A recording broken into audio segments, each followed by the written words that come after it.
میرے محترم بزرگوں، بھائیوں، عزیز اور دوستوں، جب سے اللہ تعالیٰ نے نبی اکرم صلی اللہ علیہ وسلم کو نبوت دے کر مبعوث فرمایا، اس سے پہلے سے یہ سرزمین مختلف سازشوں، گناہوں اور نشاور چیزوں کی آمادگاہ بنی ہوئی تھی۔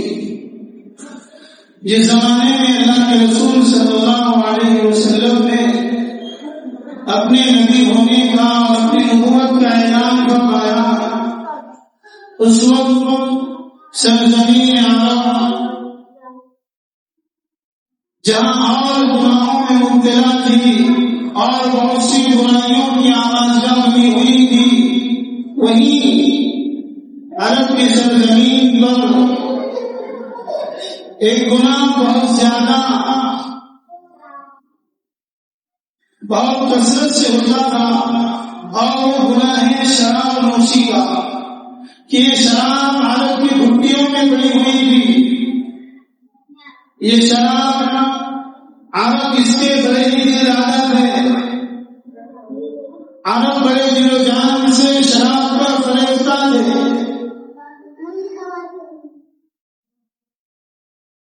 جب اللہ کے رسول صلی اللہ علیہ وسلم نے 13 سال مکہ المکرمہ میں انسانیت کے دلوں پر، اہل مکہ کے دلوں پر ایمان کی محنت کی، اور آپ وہاں سے ہجرت کر کے مدینہ منورہ تشریف لے گئے، اور آپ نے وہاں بھی مدینہ منورہ کی سرزمین کو دیکھا، یہاں کے لوگ بھی شراب کے عادی ہیں، شراب ان کی بھٹیوں میں پڑی ہوئی ہے،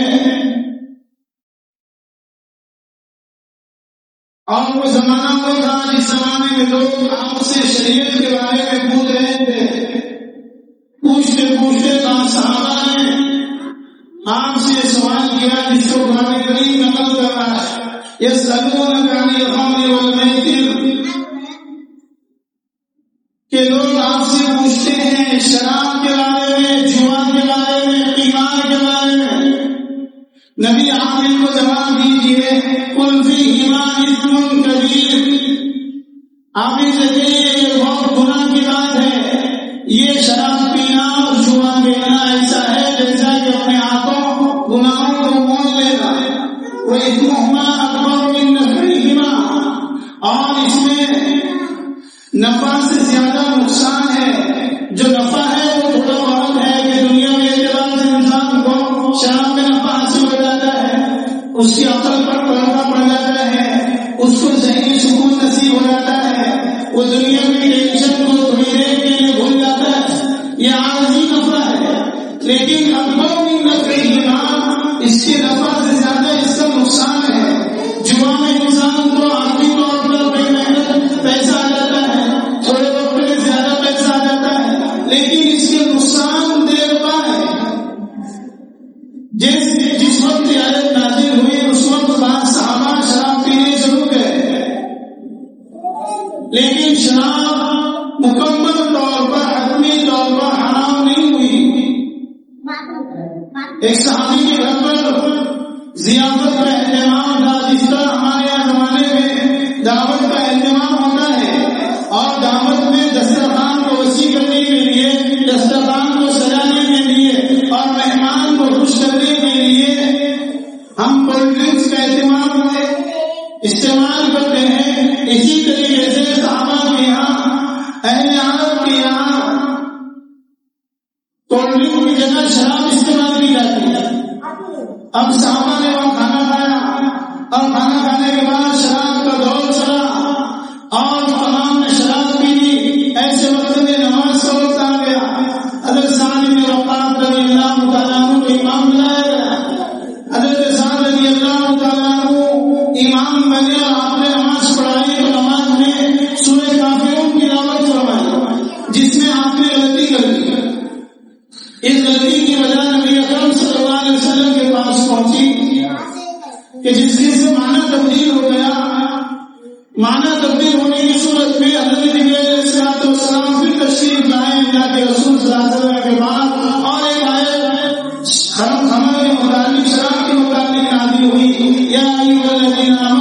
يا أيها الذين آمنوا لا تقربوا الصلاة وأنتم سكارى حتى تعلموا ما تقولون.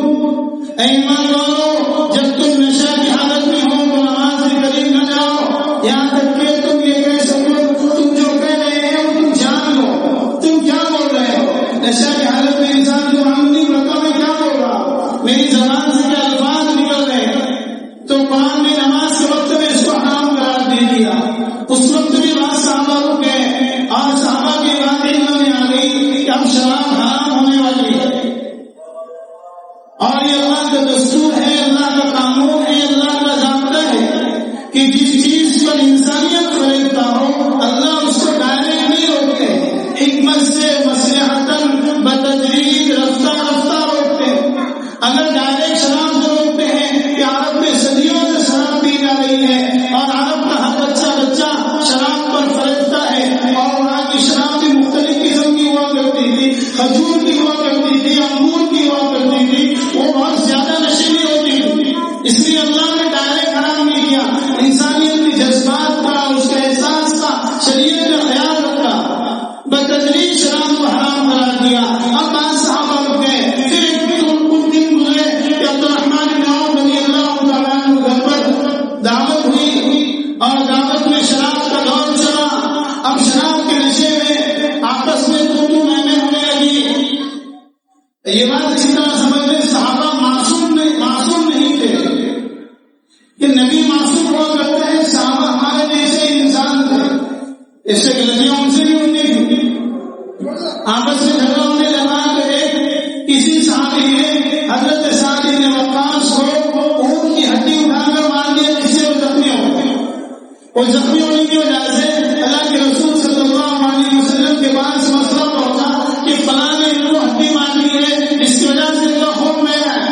اس وقت جناب رسول اللہ صلی اللہ علیہ وسلم نے اللہ سے دعا فرمائی، اللہم بین لنا فی الخمر شافیا بیانا. اے اللہ میری امت کے لیے شراب کے متعلق کوئی واضح حکم نازل فرما، کوئی شافی حکم نازل فرما، واضح حکم نازل فرما دے. اس وقت یہ آیت کریمہ نازل ہوئی، یا ایھا الذین آمنوا انما الخمر والمیسر والانصاب والازلام رجس من عمل الشیطان فاجتنبوہ لعلکم تفلحون. اے ایمان والو، شراب کو اور جوا کو اور دین کے ذریعے سے اپنی قسمت آزمانے کو اللہ تعالیٰ نے حرام قرار دے دیا ہے. فاجتنبوہ، تم اس سے باز آ جاؤ تاکہ اللہ تم کو کامیاب کر دے. یہ وہ آیت ہے جو آج سے 1400 سال پہلے مدینہ کی گلیوں میں گونجی ہے، مدینہ کے بازاروں میں گونجی ہے، اور اس وقت سے لے کر آج تک اور آج سے لے کر قیامت تک یہ آیت قیامت تک کے آنے والی انسانیت کو موٹیویٹ کرے گی اور انسانیت کو یہ تعلیم دے گی کہ شراب تمہارے لیے حرام قرار دیا گیا. اور ہر وہ چیز جس سے نشہ آتا ہو، جس سے عقل پر پردہ پڑ جاتا ہو، جس سے انسان آواز باختہ ہو جاتا ہو، اللہ نے ہر ایسی چیز کو حرام قرار دیا. فرمایا یہ نجس العین ہے، یہ شراب کی طرح حرام ہے، یہ گند ہے، یہ گندگی ہے. جس طرح پیشاب کا پینا حرام ایسے ہی شراب کا پینا حرام، جس طرح شراب کا پیسہ حرام ایسے ہی جوا کا پیسہ حرام. فاجتنبوہ، اس سے باہر آ جاؤ تاکہ اللہ تمہیں کامیاب کر دے. کہ جب سے لے کر قیامت تک آنے والے مسلمانوں کے لیے شراب کو حرام قرار دیا گیا. اور آج بھی مسلموں کا اکثر طبقہ، اکثر مسلمان شراب نہیں پیتے ہیں، بعض لوگ شراب پیتے ہیں اسی آیت کی وجہ سے. اسی وجہ سے جناب رسول اللہ صلی اللہ علیہ وسلم نے حدیث قدسی میں بیان فرمایا کہ جو میرا ایک امتی، اللہ تعالیٰ بیان فرماتے ہیں جو لوگوں میں سے ایک گھونٹ شراب کا پی کر آئے گا، اللہ قیامت کے دن اس کو جہنمیوں کا خون پلائے گا. جہنمیوں کے جسم جو جہنم میں جلیں گے اور وہ جو زخم ہوگا وہ جلا ہوا خون اور ان کے زخموں سے نکلا ہوا پیپ جو بدن سے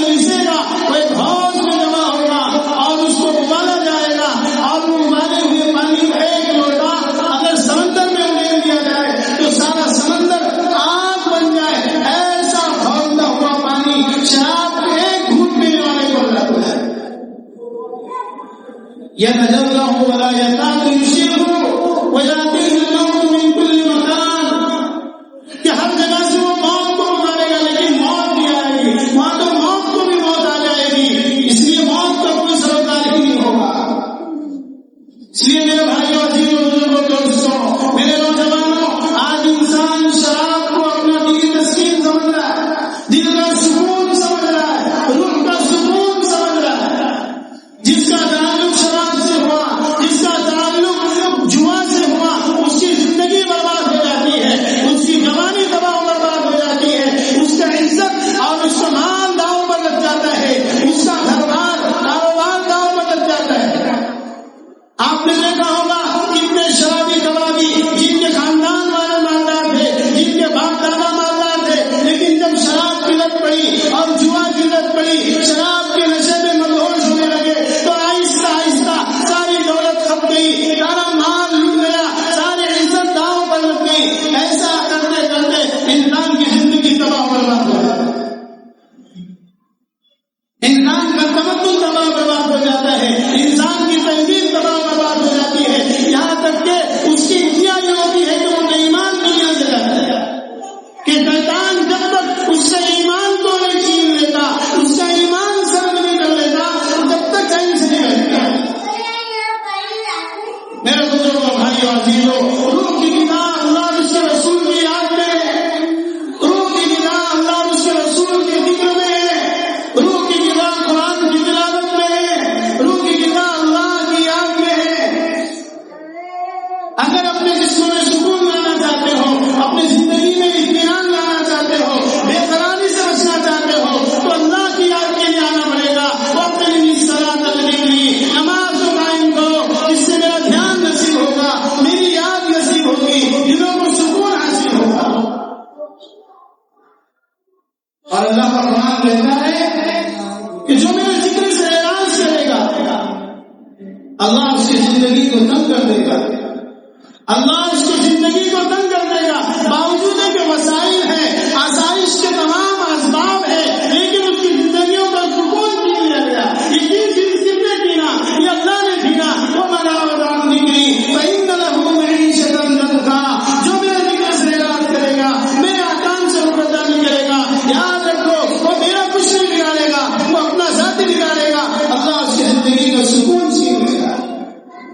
آج میرے بزرگوں، بھائی، عزیزوں، دوستوں، شراب اور نشے کی چیزوں میں ہمارا نوجوان ایسا مگن ہے، اسے معلوم ہی نہیں ہے کہ میری جیتی جاگتی جوانی اور میرے جسم کے اعضاء اس سے کمزور ہوتے چلے جا رہے ہیں۔ 30 سال کا نوجوان 50 سال کا لگ رہا ہے کہ اس کے تناؤ نے اس کے جسم کو بھلا دیا ہے، اس کی ہڈیاں بھول رہی ہے، اس کے چہرے کا نور ختم ہو چکا ہے۔ وَيُسْقَىٰ مِن مَّاءٍ صَدِيدٍ، ایک ڈرم کھولتا ہوا پانی پلایا جائے گا۔ اس لیے میرے بھائیوں، بزرگوں، دوستوں، اللہ نے بہت قیمتی نوجوانی دی ہے، بہت قیمتی وقت دیا ہے اپنی زندگیوں کو بنانے کا۔ بہت سے لوگ ہیں جنہوں میں شراب کے دن زیادہ تھے، لیکن جب اللہ اس کی زندگی کو پلٹنے پر آتا ہے اور جب انسان اللہ کی طرف آنا چاہتا ہے تو اللہ اس کو نبھا دیتے ہیں، اللہ کی رحمت کو بھالا گھومتی ہے۔ اسی وجہ سے شاعر نے کہا ہے، ہم تو مائل و کرم ہے، کوئی ساحل ہی نہیں، راہ دکھلائے کسے کوئی راہ رو ہی نہیں۔ آپ کو معلوم ہوگا، آپ نے قصہ سنا ہوگا بشر حافی کا، یہ بہت زیادہ شراب کے پینے والے تھے، بہت زیادہ شراب کے دل دادا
ایک دن جانور نے راستے پر مہنگی کر دی، جانور نے راستے پر پیخانہ کر دیا تو لوگوں میں شور ہوا کہ بشر حافظ کا انتقال ہو گیا۔ کہا کس نے کہا بشر حافظ کا انتقال ہو گیا؟ تیرا جانور کا راستے میں مہنگی کرنا یہ اس بات کی دلیل ہے کہ بشر حافظ کا انتقال ہو گیا۔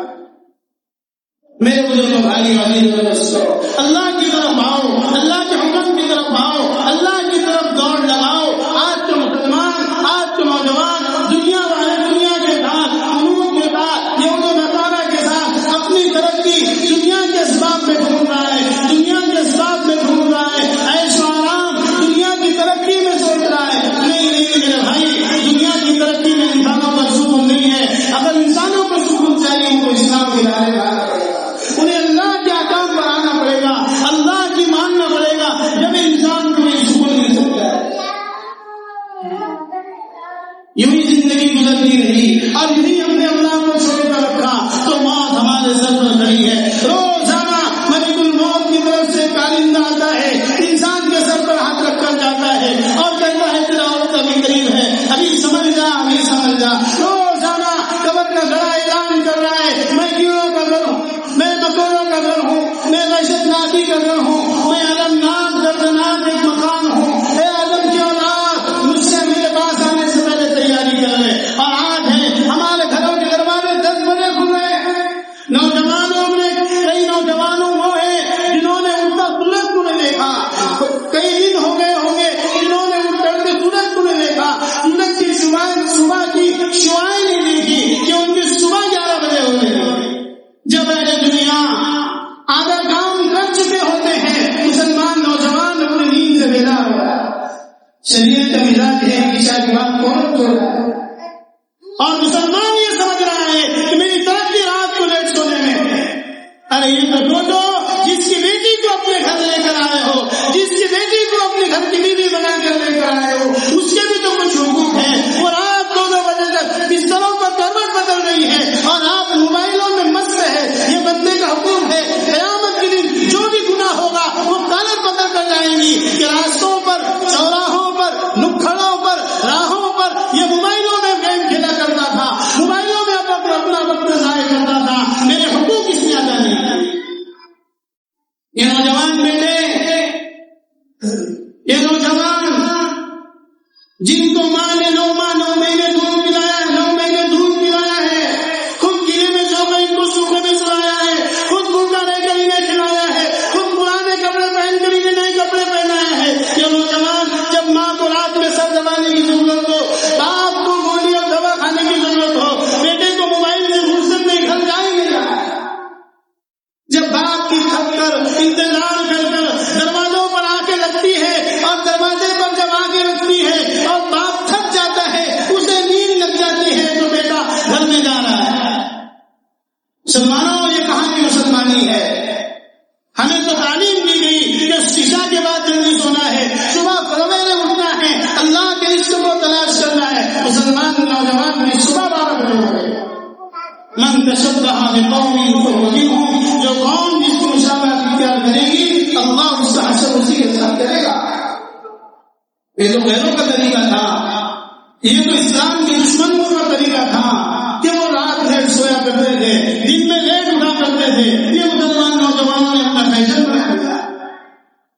میرے بزرگوں، بھائیوں، عزیزوں، اکثر نوجوان ہیں، آؤ اپنے رب کی زندگی کی طرف، آؤ اپنے نبی کی زندگی کی طرف، آؤ قرآن کی طرف، آؤ حدیث کی طرف، آؤ اسلام کے دائرے میں۔ اللہ دنیا بھی بنائے گا، اللہ آخرت بھی بنائے گا، اللہ دنیا میں بھی کامیاب کرے گا، آخرت میں بھی کامیاب کرے گا۔ آئے دن جو ہمارے نوجوانوں میں نشہ اور شراب اور جوا اور سود کا جو ریشو بڑھ رہا ہے، یہ امت کو اور ہمارے سماج کو ایک دیکھ کے مینارے کی طرف لے کر جا رہا ہے۔ نئی نئی نشوں کی چیزیں اب رواج پا رہی ہے اور ہمارے بچے جو ابھی نوجوانی کی دہلیز پر قدم رکھ رہے ہیں وہ بھی نشہ کے شوقین بن رہے ہیں۔ اس سے ان کی نوجوانی برباد ہو رہی ہے، اس کی وجہ سے ان کے ماں باپ کے خواب ملیاں میٹ ہو رہے ہیں، اس کی وجہ سے ان کی اولاد اور ان کی بیویوں کے خواب شرمندے تعبیر ہونے سے پہلے وہ کھپ جا رہے ہیں۔ میرے بزرگوں، بھائیوں، عزیزوں، یہ وہ چیزیں ہیں جو انسان کی جوانی بھی برباد کر رہے ہیں، جس کی وجہ سے دنیا میں بھی خسارہ پانے والے بنیں گے اور آخرت کا گھاٹا، آخرت کا نقصان